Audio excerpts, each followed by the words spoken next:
Hablando de economía, ayer el debate estaba centrado en la denuncia gruesa. Aquí lo recogíamos esta semana que ha hecho el ministro de Economía, Luis de Guindos, sobre la actuación política a la hora de la salida a bolsa de Bankia. Una denuncia en la que el ministro dice que la salida a bolsa de Bankia fue una cuestión política y que, ojo, el gobierno forzó voluntades y esas voluntades llegaron a hacer que los supervisores miraran para otro lado. Estas son las acusaciones más directas que se han vertido contra lo que ha sido la politización de las cajas de ahorro por parte jamás de un miembro de un gobierno y el dedo puesto directamente acusador por parte del ministro Guindos a quienes tenían que ejercer esa labor de supervisión de esa salida a bolsa, que son el Banco de España y la Comisión Nacional del Mercado de Valores. A mí me parecieron gravísimas. Quiero que vean ustedes todos los detalles. Así se defiende el Banco de España de las acusaciones del ministro de Economía, Luis de Guindos, sobre la interesada y penosa salida a bolsa de Bankia. En un comunicado asegura que la actuación del Banco de España se ajustó en todo momento a criterios estrictamente profesionales, respetándose la normativa vigente y los procedimientos establecidos. Su gobernador, Luis María Linde, convocaba ayer una reunión extraordinaria para responder a las duras acusaciones del titular de Economía. Que la salida a bolsa de Bankia fue una decisión política. Se definió por el Gobierno como una cuestión de Estado en la que su Gobierno forzó voluntades e hizo que los supervisores miraran hacia otro lado. Esta operación nunca se hubiera producido sin el visto bueno del Banco de España y de la Comisión Nacional del Mercado de Valores. Un visto bueno del que existe constancia en la web del Banco de España, aunque no es nada fácil de localizar. En vez de aparecer en notas informativas como lo que es, se ubican otras informaciones de interés, en concreto en la carpeta de reestructuración del sector financiero. En ella el Banco de España valora muy positivamente la salida a bolsa de Bankia por cuanto supone un avance fundamental en la reforma de las cajas de ahorro. Una opacidad que aumenta si tenemos en cuenta que ni siquiera hay acceso al acta de esta reunión. Para Luis de Guindos, la salida a bolsa de Bankia fue una sucesión de errores que ya denunció hace 2 años. Yo fui el primero en mayo del año 2012 que dijo que la creación de Bankia y la posterior salida a bolsa en julio del año 2011 fueron una sucesión de errores.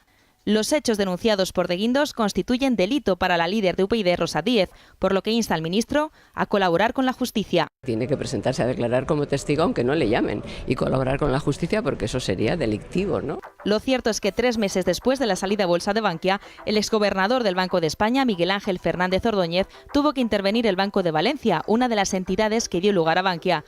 Un gobernador que por aquel entonces no gozaba de gran popularidad. Hasta Angela Merkel aconsejó a Mariano Rajoy que le destituyera para mejorar la confianza en la banca española. Bueno, yo creo que estos datos que ha dado Susana Villero en este informe en el vídeo son importantísimos. Hay que recordar que pidieron la cabeza de Fernández de Ordóñez porque había vendido España, que estábamos en la Champions League, Zapatero, Dixit, de las finanzas del mundo mundial, y resulta que el boquete que tenían las finanzas españolas y concretamente las cajas de ahorro ha sido mundial y nos ha llevado a un rescate. Eso me parece muy importante recordarlo. Y hay otro dato que hemos descubierto en este programa que a mí me ha dejado muy sorprendida, y es que el fiscal anticorrupción, Alejandro Luzón, ha arremetido duramente contra el Banco de España esta semana diciendo que sus peritos, los peritos, se eternizan a la hora de elaborar los informes, que la mayoría de los casos de corrupción en España se alargan precisamente por la lentitud del Banco de España, y la denuncia también me parece gruesa. Así que las espadas están en alto. El caso Bankia parecía que había pasado a un segundo nivel, pero la cosa está grave. Si me permites, ahora tenéis la palabra, me gustaría presentar a Óscar Arredondo, que es abogado de Cremades y Calvo Sotelo. Bienvenido, Óscar. Buenos días, gracias. Ustedes representan a más de 1.500 afectados por esa salida a bolsa, por el hundimiento de Bankia cuando salió a bolsa. Efectivamente, estamos personados en el proceso penal representando a 1.500 perjudicados en las diligencias que se llevan en el juzgado número 4, y también se han llevado a cabo actuaciones en el ámbito de la responsabilidad patrimonial de la Administración. ¿Y creen que la salida a bolsa de Bankia, como dijo ayer o como ha dicho esta semana el ministro de Guindos, fue una cuestión política?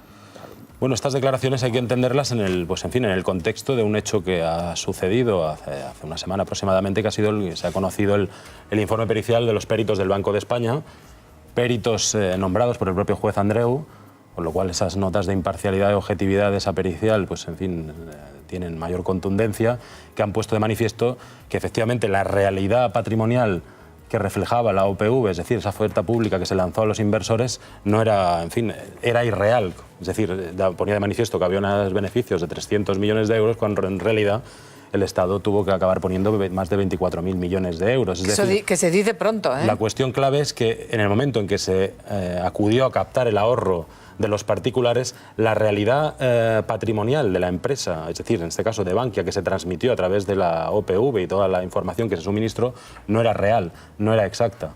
El informe pericial lo que ha puesto de manifiesto es esa inexactitud patrimonial que reflejaba la oferta pública de adquisición de acciones, poniendo de manifiesto también, pues en fin, el conocimiento de esa no realidad que tuvieron los directivos de Bankia a la hora de captar el ahorro de minoristas. No hay que olvidar que esa OPV fue básicamente captó el ahorro fue de minoritarios, no fue de inversores de 300 y pico mil personas que creyeron en esa operación de Bankia, que metieron su dinerito y que de 3,70 € que valía la acción se ha quedado en 3 veces menos, ¿no? Y el agujero es muy importante. Cristina, ¿tú cómo ves la polémica suscitada a raíz del dedo acusador directo del ministro Guindos? Pues mira, a mí me ha sorprendido muchísimo y me parece impropio de un ministro que se atreva a hacer una imputación de carácter delictivo en sede parlamentaria.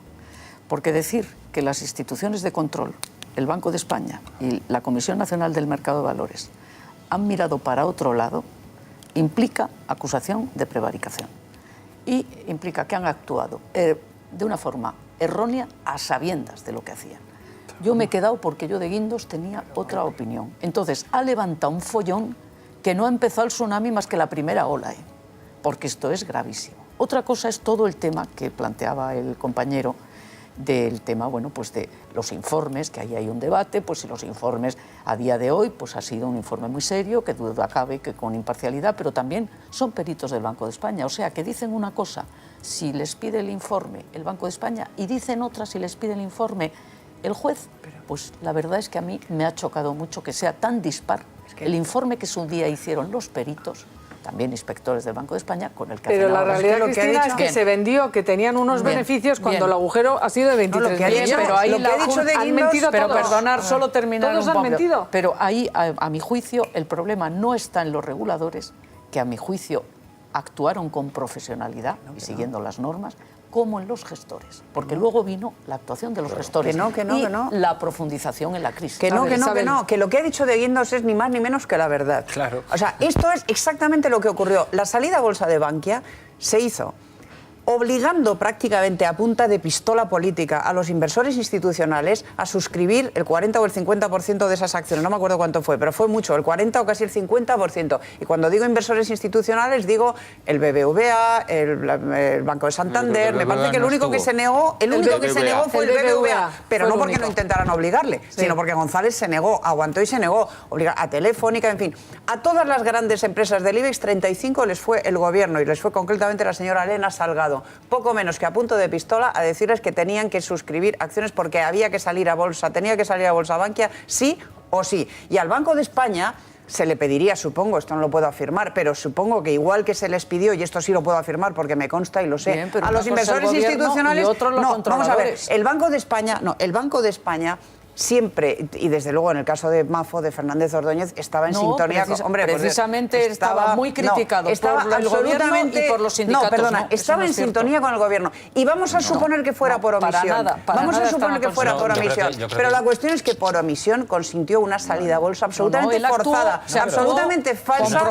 No, Cristina, déjame yo te interrumpir. Absolutamente forzada, absolutamente falsa y basada sobre datos falsos. Y lo que ha dicho de Guindos es verdad. Yo lo único que le reprocho a Guindos es que no siga el consejo de Rosa Díez y no vaya a sede judicial a aportar pruebas. Solo porque para, esto es delictivo. Para que tengan el dato objetivo, un informe, una nota informativa del Banco de España el 21 de julio de 2011, con la salida de Bankia a bolsa, dice: abro comillas, el Banco de España valora muy positivamente las salidas a bolsa de CaixaBank, Bankia y Banca Cívica. Sí. Y es más, esa nota la han escondido. Claro, ha habido que encontrarla en otro apartado, y no en la lista de notas informativas del BBVA. Se negó porque sabía que eso no era verdad. Hoy ABC ha encontrado esa nota. Es una nota pública, es una nota oficial del Banco de España felicitándose de una operación que avaló y que dio el visto bueno.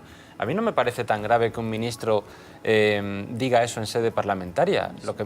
En lo formal puede ser grave y en lo formal pues irá o no irá como testigo, en fin, podrá citarle el juez cuando considere oportuno. Sus declaraciones son públicas. A mí no me preocupa tanto que diga eso o no lo diga. Me preocupa que sea verdad. Me preocupa que sea verdad. Y tiene todos los visos de serlo. Y de hecho, la propia reacción que está teniendo en este caso el Banco de España como institución, me parece muy razonable que se quiera defender el prestigio de sus funcionarios, pero por otro lado, la reacción del Partido Socialista con este silencio, sabiendo lo que hay detrás, lo que se escondió detrás en esa etapa y probablemente en esa salida a bolsa indiciariamente, y el letrado nos lo dirá, fraudulenta, es una evidencia. ¿Y por qué eso no es lo que sale se está investigando? El silencio no solo del Partido Socialista, porque no sale el que fuera gobernador del Banco de España, porque no sale el que fuera máximo dirigente no sé por qué hay que citar a Guindos y por qué no hay que citar a Fernández Ordóñez. Otra curiosidad, vosotros os ha pasado eso con la nota de prensa. A nosotros, ¿sabes lo que nos ha pasado? Existe YouTube. Y YouTube, cuando en las teles pequeñitas como esta, pues no tienes un archivo y vas a YouTube. ¿Y qué es lo que ha pasado? No hay un solo vídeo de Elena Salgado apoyando, de Zapatero apoyando. Pues están borrados, están desaparecidos, no están ese apoyo que fue, pero fue reiterado. Rubalcaba, los diputados socialistas, todos. Entonces dijeron, esto es la reestructuración, hay que apoyarla y qué tal. No están. Pero en la hemeroteca están limpitos. Bueno, acabo de ver se ahora, pueden encontrar. Acabo de ver ahora unas declaraciones. Los periódicos están en todos, pero no están los vídeos. Los vídeos no, pero acabo de ver una declaración de Elena Salgado diciendo no toleraré filtraciones que perjudiquen la salida a bolsa de Bankia. Claro. Sí. Declaración literal textual de Elena Salgado. Es patriótico y es además responsable de un gobierno hacer eso. De Guindos, en esta declaración que hemos escuchado, se contradice porque al final, lo acabamos de escuchar, dice nunca se hubiera producido la salida a bolsa sin la autorización del gobierno. Es obvio, vamos, ya solo faltaba. Claro. Que en una crisis bancaria bestial que nos ha costado un rescate de 100.000 millones, o sea que no ha habido rescate del otro, pero ha habido rescate de 100.000 millones, oye, el gobierno tendrá algo que decir. O sea, que se produce una situación... Vender el muerto a inversores contándoles que es una bicoca y cuando les estás vendiendo un muerto. El gobierno Zapatero obligó a las fusiones frías, las llamó fusiones el gobierno Zapatero, si avala fraudes no tiene el gobierno Zapatero se blindó muy bien. Y tanto la Comisión como el Banco de España y sus expertos y sus técnicos, por eso protestan estos señores ahora y dicen que se hizo profesionalmente, naturalmente que consultó a estos técnicos. Claro, y el gobierno después de hablar con estos técnicos dice, adelante, hay que hacerlo. Esta es la historia. No creo que Rajoy esté muy contento. No creo que Rajoy esté muy contento con la avería que le está montando Luis de Guindos. ¿Qué avería? Debe estar muy molesto el señor de Guindos y muy nervioso, no sé por qué, lleva ya varios trastazos, también anticipó que iba a ser ya nombrado en Europa, no ha sido nombrado en Europa, es decir, esta persona algo le pasa, Luis, la avería porque sale de Eurogrupo. La avería sale de los preferentistas. Es una deslealtad total. La avería se la han hecho a los inversores que acudieron a esa salida a bolsa engañados pensando que estaban comprando acciones de un banco bueno y estaban comprando una castaña. Esa es la avería. Ahí había señores del Partido Popular. ¿Qué hacían exdirigentes del Partido Popular metidos en toda esta operación? Es que no tenían boca. Pero estamos en que la operación era buena o no era buena la operación. No podían hablar con su jefe, según pero la operación era buena o no era buena. Según el Partido Popular era terrible. Pues claro, según el Partido Popular era terrible. Pero allí estaba un señor que se llama Rodrigo Rato, allí estaba gente próxima al Partido Popular. Que está imputado. Oye, y estas personas y sus aliados en la Comunidad de Madrid. Pero vamos a ver, que el gobierno responsable era el de Zapatero. La ministra vicepresidenta económica que impulsó aquello fue Elena Salgado y al gobernador del Banco de España lo había nombrado el PSOE.